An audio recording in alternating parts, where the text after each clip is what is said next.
Doug O'Neill, I want to welcome you to my program called Talking Horses. And I go by the name of HorseDoc when I do these interviews. And I'm so glad to have you on. You're a welcome guest from California while I'm talking to you in New York. What a world, huh? It's incredible, Doc. It's so exciting to be on. I mean, if we could do horse races where you didn't have to leave your track and you could just put them on there, that would be amazing, right? That would be really cool. Yeah, sign me up. Sign me up. All right. Yeah. Okay. Mine is for a general audience, and the people want to know a little bit more about Doug O'Neill as much as they want to know the split seconds on timing on a racehorse. How did we first meet here? I mean, I know, but I want you to tell the audience. Well, you and I met, I believe it was in New York in 2012. Is that right? Correct. Yeah. And believe me, I can barely remember what I ate for breakfast, so I can't remember the exact thing. I know I met you. You know, you're an accomplished veterinarian, so I met you in the barn area, and the rest is history.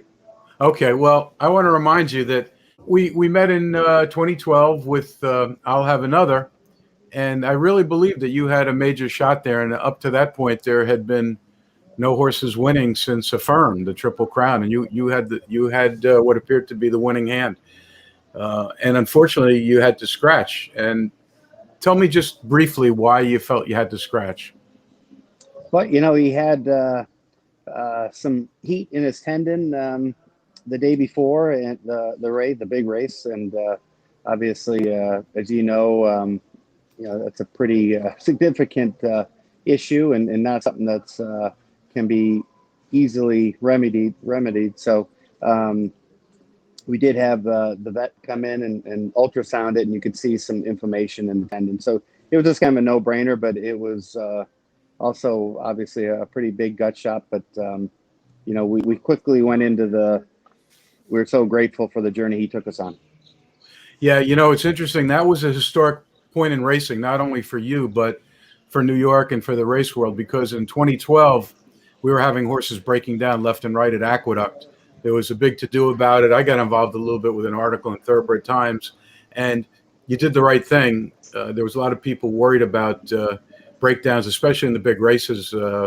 Remember, we had Barbaro breakdown. I think it was around 2008 or something, and that's the last thing anyone needed. So you did the right thing by the horse, and you said that's enough. But the excitement to that level must have been absolutely phenomenal.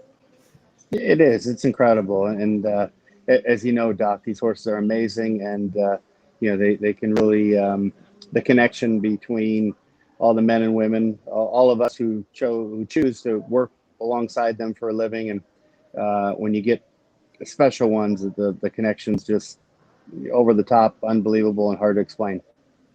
Well, I have a number of questions I wanted to ask you. I'm a little bit going out of the order that I originally planned because you kind of set this up. But, the average person doesn't realize what a horse trainer does.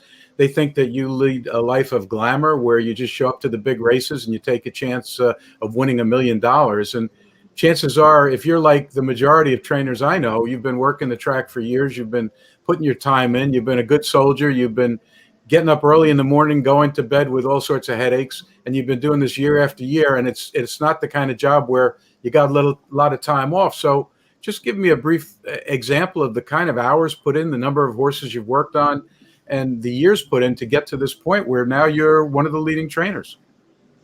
Oh, thanks, Doc. Yeah, it is. It's almost like a vocation, I guess. It's something that you dedicate your whole life to. And from being a veterinarian, you've devoted a lot of your life to all your education, your experience, and to get to where you got, and on a much less book education way. I did too, and right out of high school, I went to work at the racetrack, and I remember starting on a Monday at like 4:45 at Del Mar, and I remember on Friday asking what the people around the barn were going to do that weekend, and they were like, "You moron, we're going to be here this weekend." I'm like, "What?" I didn't realize it was 7 days a week at that time, and so it was a good test. I had just had 5 days of a lot of long hours, and there was really nothing else I wanted to do. So,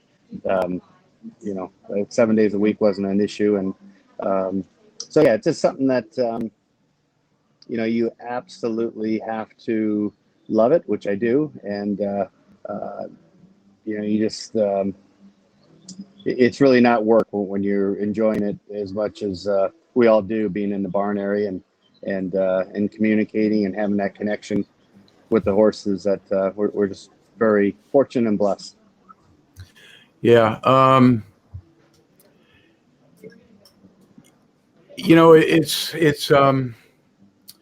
It's very inspiring. You told me this year I ran into you again, 2021, at the Belmont Stakes, and we were just shooting the breeze a little bit. And you said your first job was walking hots at the track, and sort of it was a reconnection.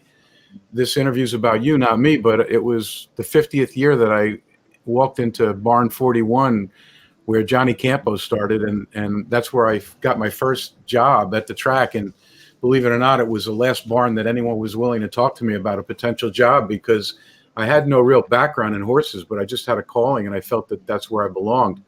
Did you have a similar experience? I mean, what is in your background that got you into this business? My late father, Patrick, loved the horses. He was just a huge fan of the sport. And when we moved from Michigan to California, I was 10 years old, and we didn't go to Disneyland. We didn't go to Magic Mountain. We went to Santa Anita Racetrack. So, it just kind of, it was just part of my upbringing, being at the racetrack. And then I had a basketball coach named Mike Amadei that was a good friend with Jude Feld, who was a trainer at the track. And Jude said, "Hey, when you graduate, if you want a job, you got a job with me." And I'm forever grateful to Jude for that, because I took him up on that right out of high school, and I've been doing it ever since.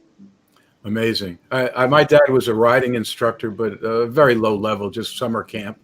Had the passion for horses and took me around a little bit like you. And then I found friends at the track. But it's amazing how guys like us can all of a sudden start. And obviously there was a calling, because not only did you do it, you stayed connected to it.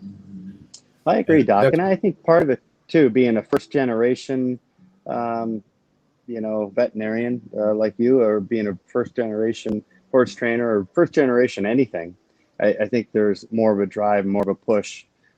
That uncertainty really is a tailwind as you're moving through something that you really love and are passionate about, but don't really know what's around the next corner.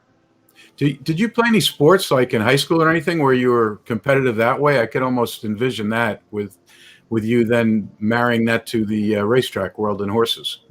Yeah, I mean, I was a way subpar athlete, but I enjoyed sports. I played I played basketball and baseball and water polo in high school, and wasn't very good at any of those, but got to the team camaraderie that I was very fond of.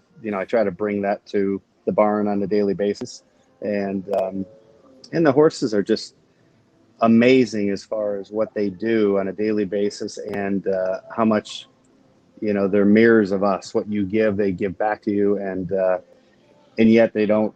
They, like some of these professional athletes, can say some stupid things that at times horses don't say anything stupid. So once you get that bond and that appreciation and that admiration, it doesn't get ruined. And as Eugene Klein once said to Lucas years ago, he said they don't renegotiate their contracts. So that's a truism.